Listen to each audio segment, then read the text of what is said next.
Assalamualaikum warahmatullahi wabarakatuh. Alhamdulillah ala nikmatillah la haula wala quwata illa billah amma ba'dah. Sahabat azam rahimakumullah, semoga senantiasa kita selalu dalam lindungan Allah Subhanahu wa taala. Amin amin ya robbal alamin. Sahabat azam, dalam kesempatan kali ini saya akan menceritakan tentang peradaban Babilonia lama, puncak kejayaan dan keruntuhannya. Kota Babilonia lama terletak di Mesopotamia, di wilayah lembah Efrat dan sungai Tigris. Kota ini dibangun sekitar sebelum abad ke-23 sebelum Masehi. Kota ini disebut sebagai pusat pemerintahan atau ibu kota dari kerajaan Babilonia lama. Kerajaan Babilonia lama didirikan oleh bangsa Amoria pada tahun 1894 sebelum Masehi di bawah pemerintahan raja bangsa Amoria, yaitu Sumu-Abum. Sementara itu, kerajaan Babilonia lama membentang di sepanjang selatan Mesopotamia dan sebagian Assyria, yaitu utara negara Irak.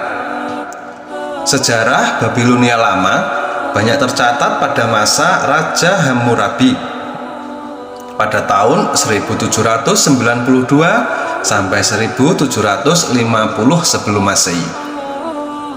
Kota Babilonia kelak menjadi wilayah perdagangan dan administratif utama karena lokasinya sangat strategis. Karena itu pula, kemakmuran dan prestis wilayah ini membuat bangsa-bangsa di sekitar berebut menaklukkannya. Hammurabi menaklukkan kota Babilonia dan menjadikannya ibu kota kerajaan. Sahabat azam rahimakumullah, puncak kejayaan kerajaan Babilonia lama tercapai pada masa pemerintahan Raja Hammurabi. Pada masa pemerintahan Hammurabi, kekuasaan Babilonia membentang dari Teluk Persia sampai seberang wilayah Turki saat ini. Seperti yang dikutip dari buku World History Encyclopedia, Hammurabi merumuskan dan mengkodifikasikan hukum-hukum yang berlaku di Babilonia. Salah satu yang ditemukan yaitu Code of Law yang menjadi hukum kitab tertua di dunia. Agama di Babilonia, sahabat azam rahimakumullah, bangsa Amoria di Babilonia menganut politisme. Sistem kepercayaan bangsa Amoria tidak jauh berbeda dengan bangsa Sumeria. Bangsa Amoria percaya bahwa beragam peristiwa alam dan nasib manusia sudah digariskan para dewi-dewi. Seperti dikutip dari sejarah terlengkap peradaban dunia oleh Rizm Aizid. Kepercayaan bangsa Amoria merupakan gabungan pengamatan ilmiah terhadap alam semesta, serta cuaca dan tata cara pemujaan dewa-dewi pelindung dan ilmu sihir. Kepercayaan bangsa Amoria mengantarkan mereka mengenal astrologi. Dewa-dewi yang disembah bangsa Amoria sama dengan bangsa Sumeria, tetapi berbeda nama. Dewa tertinggi bangsa Amoria adalah Marduk. Dewa kota Babilonia ini menjadi semakin penting seiring menguatkan kedudukan kota tersebut di Mesopotamia. Orang Amoria sendiri percaya bahwa Marduk adalah dewa bijaksana yang akan melindungi orang baik dan menghukum orang-orang yang jahat. Sahabat azam rahimakumullah, mendengar kata Babilonia, kita pasti akan teringat dengan kisah Raja Namrud, yaitu orang pertama di dunia yang menguasai ilmu sihir. Nama Namrud, Raja Babilonia yang hidup 2275 sebelum Masehi sampai 1943 sebelum Masehi seringkali dikaitkan dengan keberadaan Nabi Ibrahim alaihissalam. Namrud sendiri adalah keturunan Nabi Nuh alaihissalam dengan silsilah lengkapnya Namrud bin Ka'an bin Kus bin Ham bin Nuh alaihissalam. Namrud adalah orang pertama yang mendeklarasikan diri sebagai raja atas seluruh manusia atau menyebut dirinya sebagai Tuhan. sehingga pengakuannya sebagai Tuhan ditentang oleh Nabi Ibrahim alaihissalam. Ada kisah menarik mengenai Namrud di mana dia diyakini adalah orang pertama di dunia yang menguasai ilmu sihir.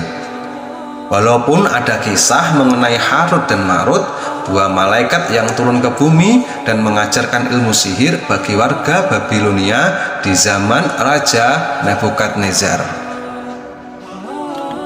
Sahabat Azam rahimakumullah, dikutip dari Ustadz Abu Humairah mengisahkan, suatu saat Raja Namrud sedang mandi di kolam permandian bersama sejumlah wanita. Tiba-tiba masuklah seorang laki-laki bungkuk yang memakai pakaian hitam. Namrud kaget bukan kepalang karena dia heran kenapa orang itu bisa lolos dari penjagaan pasukannya sehingga masuk ke kolam permandian. Lalu sang pria bungkuk itu mengatakan, "Ya Namrud, kamu akan menguasai bumi dan orang-orang di atas bumi." Kemudian Namrud mendengar perkataan itu seketika marah dan memerintahkan bala tentaranya untuk membunuh laki-laki tersebut. Bahkan saking marahnya, Namrud juga memerintahkan untuk membunuh para wanita yang ikut mandi bersamanya, kata Ustadz Abu Humairah. Namrud pun lalu meninggalkan kolam pemandian dan masuk ke dalam kamarnya. Namun pasukannya tidak dapat membunuh pria bungkuk tersebut karena dia adalah iblis laknatullah yang menyamar. Bahkan dikisahkan pria bungkuk tersebut telah berada di dalam kamarnya dan kemudian Namrud pun ketakutan dan mengatakan, "Siapakah kamu?" Maka dia mengatakan, "Saya adalah pemimpin cahaya di saat cahaya itu diciptakan. Kalau kau ingin menguasai dunia dan apa yang ada di atasnya, maka aku bisa memberikannya kepadamu." Rupanya dia adalah iblis yang menjelma sebagai orang bungkuk tadi. Namrud tertarik dan dia pun bertanya bagaimana caranya. Maka orang bungkuk itu berkata, "Datanglah ke sebuah bukit yang ada di depan gua, maka masuklah ke dalamnya." Akhirnya Namrud, kata dia, mengikuti arahan orang bungkuk tersebut untuk mencari gua itu. Sahabat Azam rahimakumullah, setelah sampai di gua dan bertemu orang bungkuk itu, lalu Namrud berkata, "Bukankah kau telah berjanji akan memberikan kekuatan dan kekuasaan kepadaku?" Maka orang bungkuk itu berkata, "Ya, tapi ada syaratnya. Kamu harus melihat diriku dalam bentukku yang asli." Akhirnya sepakat sehingga orang bungkuk tersebut tiba-tiba berubah menjadi bentuk iblis di mana rambutnya menutupi seluruh jasadnya. Kemudian orang bungkuk itu mengatakan, "Kalau kau ingin kekuatan maka sujudlah kepadaku, imbalannya akan kuberikan kekuatan kepadamu," kata iblis. Akhirnya Namrud tertarik lalu sujud kepada iblis. Maka dari itu Namrud adalah orang pertama yang melakukan perjanjian dengan iblis. Setelah Namrud sujud, maka mulailah iblis mengajari sihir kepada Namrud laknatullah. Makanya ada yang mengatakan bahwa Namrud adalah orang di muka bumi ini yang pertama mempelajari sihir adalah Namrud. Walaupun ada yang mengatakan kisah Harut dan Marut, tapi sama-sama di Babilonia. Namrud adalah penguasa Babilonia dan cerita Harut dan Marut juga terjadi di Babilonia. Setelah kemudian dia mempelajari sihir, bagaimana cara menyihir manusia dan menguasai bumi, maka kemudian Namrud pun menjadi sakti. Sahabat Azam rahimakumullah, lalu Namrud mengatakan kepada iblis bagaimana caranya untuk menguasai dunia. Maka iblis pun mengatakan, "Bunuhlah bapakmu. Setelah kau bunuh bapakmu, maka kau akan menjadi penguasa dan kelak kau akan menjadi penguasa bumi." Kemudian Namrud membunuh bapaknya. Setelah dibunuh bapaknya, maka tahtanya diambil oleh Namrud.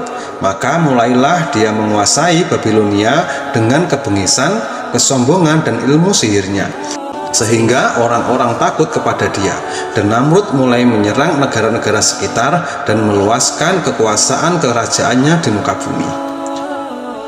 Ustadz Abu Humairah menjelaskan, Diriwayatkan oleh Imam Mujahid bahwa raja yang pernah menguasai bumi ada 4 orang. Dia mukmin dan 2 kafir.